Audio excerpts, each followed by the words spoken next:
Rajmohan's Wife by Bankim Chandra Chatterjee. Characters, Summary, Analysis. Hello and welcome to the discourse. Rajmohan's Wife was the first novella written by Bankim Chandra Chatterjee that was published in 1864. It was the first Indian English novella that was edited by Ishwar Chandra Gupta and published in a periodical named Indian Field. Bankim Chandra was born on 27th June 1838 and he died on 8th April 1894.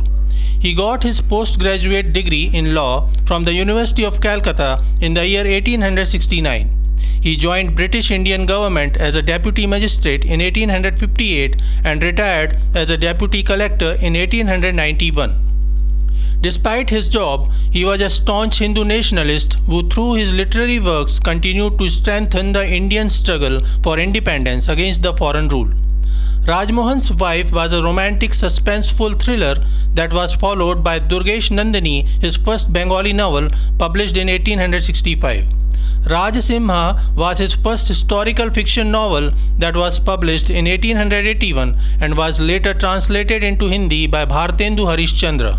In 1882, Chaterjee's Anandmath was published, which was a fictional novel loosely based on the historical Sanyasi Revolt of India against the British East Indian Company, in which he depicted untrained Sanyasi soldiers fighting and defeating the East India Company. Anandmath became hugely popular, and the poetic song Vandemataram, written in highly Sanskritised Bengali, touched the nerves of the Indian masses. Later on, this song was adopted as the national song in 1937. Characters of Rajmohan's Wife. Matangini is the protagonist of the story. She is the eponymous wife of Rajmohan. She belonged to a poor family and her father married her to Rajmohan in haste. She is 18 years old young woman with a strong will and a confident attitude. Rajmohan is the abusive husband of Matangini. He is involved in some nefarious activities as he wants to make some fast money. He is an unscrupulous, cruel and corrupt man filled with false pride. Matangini asks for a job for her husband, but when Rajmohan is offered the job, he gets furious and rejects it, though he accepts the job later with a nefarious plan. Hemangini is the younger sister of Matangini. She is married to Madhav. Madhav's father Ram Kanhai wished him to marry the poor girl Hemangini, who dares not talk to her own sister in front of her husband. Madhav is an educated wise man full of patience. He is a just man. When he visits to see and marry Hemangini as his father wishes, Matangini sees him and finds herself in love with him. However, he is going to be her brother-in-law. Ram Kanhai's father had distributed his estate equally to his three sons. The eldest son was Ram Kanta, whose son is Mathur. Ram Kanta manages his part of the estate well and taught Mathur how to manage land and servants. However, Mathur is not well educated. Ram Kanhai failed to manage his part of the estate and wasted most of his money on gambling and alcohol. However, he made sure that his son Madhav attains the best education and he arranged the marriage of Madhav to Hemangini, believing that the couple will remain happy throughout their life.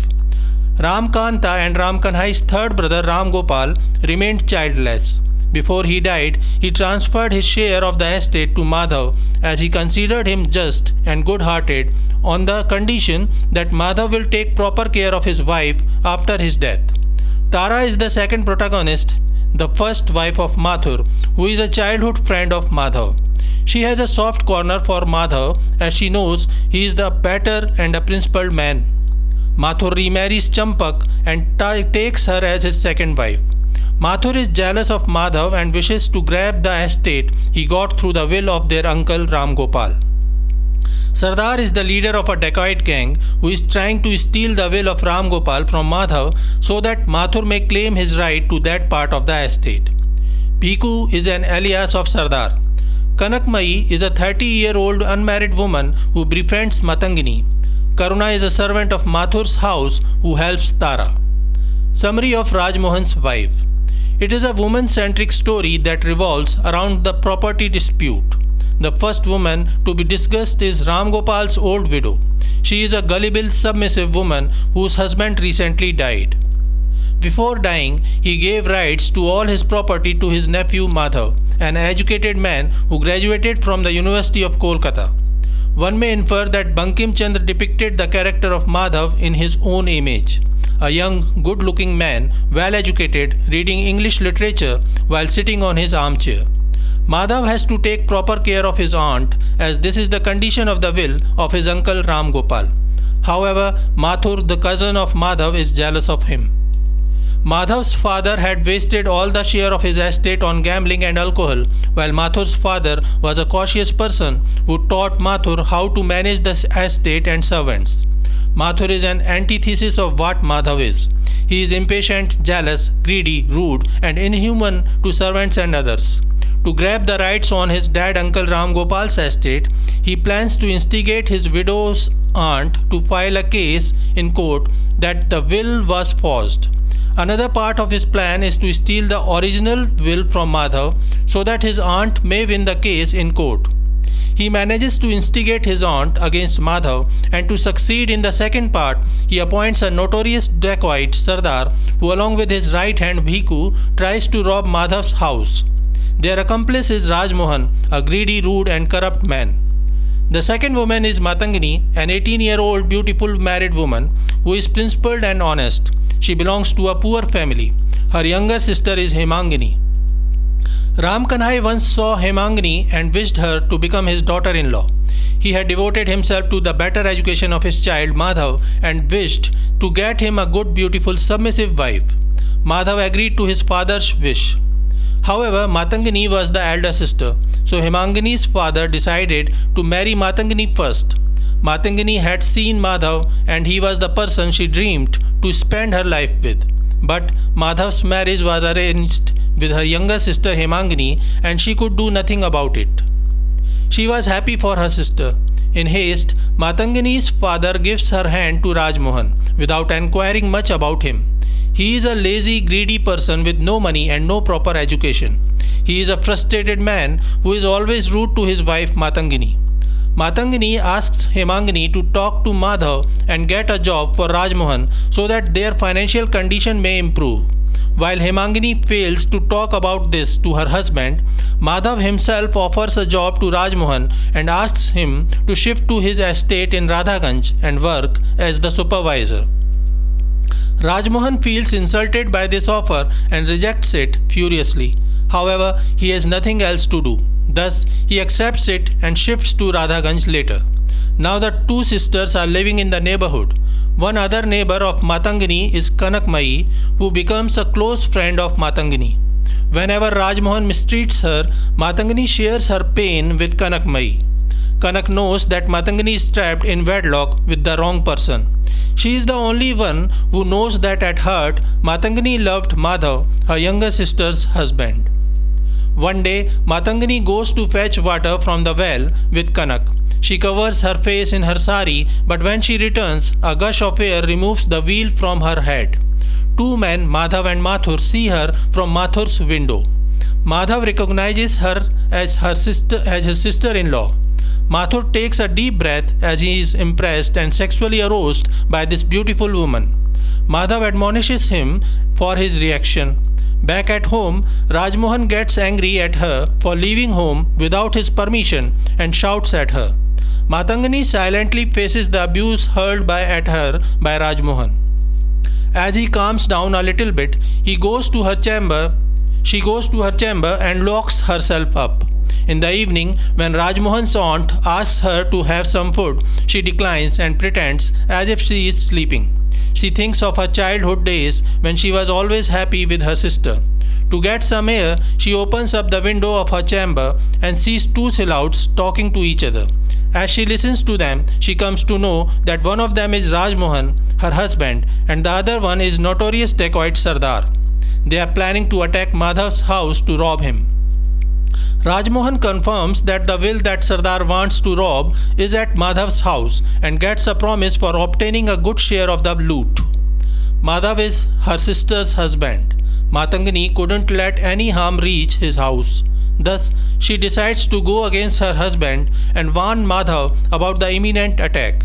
She visits Madhav's home and informs him that she has heard the dacoit Sardar is going to attack his house, though she doesn't mention her husband's involvement. Madhav alerts his guards and servants, and when Sardar attacks his house, he is forced to run back away. When Rajmohan finds that Matangini isn't at home, he realizes that she got some inkling of his plan. As she returns to home, he scolds her and tries to kill her. However, Sardar reaches his home at the right moment. Sardar believes that Rajmohan double-crossed him and informed Madhav himself. As he attacks Rajmohan, he painstakingly tries to calm him down and explain that it was his wife who informed Madhav. Meanwhile, Matangini runs away from there to save her life and reaches Kanak's house for help. Kanak takes her to another girl Suki's home. Suki's mother promises to help her and takes her to Mathur's house. At Mathur's house, Matangini meets Tara, another woman of substance who remains ready to stand for just and right. She promises to help Matangini. When Mathur returns home, Tara informs her about Matangini. Mathur listens to what happened and decides to let Matangini stay at his home. However, his second wife Champak isn't happy about it. She is younger than Tara. Mathur married her for her sexual charm, but Matangini is obviously more beautiful than her and she is jealous of her. She worries that Matangini may attract all attention of Mathur. She argues that Mathur shouldn't allow her to stay at home. At the same time, Rajmohan arrives at Mathur's house and asks to let him take his wife back as he has forgiven her. Matangini is sent back to her home despite her reluctance. Rajmohan requests Suki's mother and his sister Kishori to escort Matangini back to his home as he has some rather important work to do. When Rajmohan returns home, he finds that Matangini is missing. She never reached home. Later on, Sardar and his henchmen attack Madhav's house once again, and instead of robbing him, they abduct him and take him to a dark, lonely basement of a godown. At Mathur's house, Tara notices that her husband is disturbed and worried. She asks him, but Mathur says that he cannot reveal anything yet. Tara and Mathur listen to a loud shriek coming from the back of the garden, and Mathur rushes towards it. Tara sees him going away and realizes that something is wrong. In the godown, Madhav's eyes are blindfolded, and as the other men torture him, he realizes that there are 3 other men along with him. He asks them what they want, but he gets no answer. As the 3 men discusses him, he hears a familiar voice, the voice of Mathur. He addresses Mathur and asks what does he want. Mathur says that he wants the will of Ram Gopal. After contemplating for a while, Madhav agrees to offer the will to him and asks for a page and pen to write a letter to his family members. All this while, a strange frightening shriek keeps coming from the back of the godown. As the darkness of night engrosses the atmosphere, the shriek starts threatening Sardar and his henchmen, and they decide to run away. Mathur is also forced to go back. Madhav has already written a letter and asked for the delivery of the will so that he may return. Now when Madhav is alone, he tries to free himself and run away. But as he does so, he stumbles and meets Tara. Tara is his childhood friend. They used to go to school together and became best friends. Like Matangini, Tara always felt that Madhav is a perfect man and always respected him. She knew something is wrong, and thus she followed Mathur and reached the godown. She helps Madhav get rid of the remaining restraints. Suddenly, they hear the same shriek again. Tara notices that it appears a loud cry of some woman. Madhav and Tara investigate the shriek and find Matangini bound in a dark room with clothes stuffed in her mouth. They free Matangini up. She informs that Suki's mother is working for Mathur and she brought her to this godown where Mathur threatened her to submit to him. Matangini defied him and challenged him and said, "Look, I am a full-grown woman and at least your equal in brute force. Will you call in allies?" Then Sardar and Bhiku came and bound her in restraints and mouth gag. Thus she came to know that Mathur, Sardar and her husband Rajmohan are planning together to rob Madhav. Madhav takes Matangini to safety in his house with the help of Tara and Karuna, his home servant. As she meets Hemangini, Matangini expresses her wish to return to her father's house. Madhav complains to the police. The next day, Sardar meets Mathur and informs him that the police are searching for him. He informs that Bhiku has been arrested and he has confessed his involvement while revealing the names of Sardar, Rajmohan and Mathur in the robbery and abduction of Madhav in front of the newly posted magistrate. Mathur realizes that he has lost all reputation and he cannot save himself now. Later in the evening, he commits suicide. Sardar runs away to oblivion while Rajmohan is arrested. Tara mourns the death of her husband and decides to manage the estate in a better manner. Matangini returns to her father's home and Madhav continues to lead a happy life with Hemangini. Bankim Chandra Chatterjee was known for his Hindu nationalist views. He was a modern educated person who wished to work for the making of a better, stronger and free Indian society. Rajmohan's wife is often considered an allegory in which Bankim Chandra represented Matangini as the personification of modern India. She is confident, strong and ready to stand against the wrong, yet vulnerable. Matangini represents an emergent, strong-willed, attractive, yet cautious young India. Mathur represents a corrupt, rude, yet socially privileged class that is trying to recapture India to exploit. In the novel, Mathur is described as an exceedingly apt scholar in the science of chicane, fraud and torture. He is crude, vulgar and corpulent with a tall build, bald head and dark complexion. He wears a gold amulet, a gold chain, gold studs on his shirt and wears rings on all the fingers of his hands.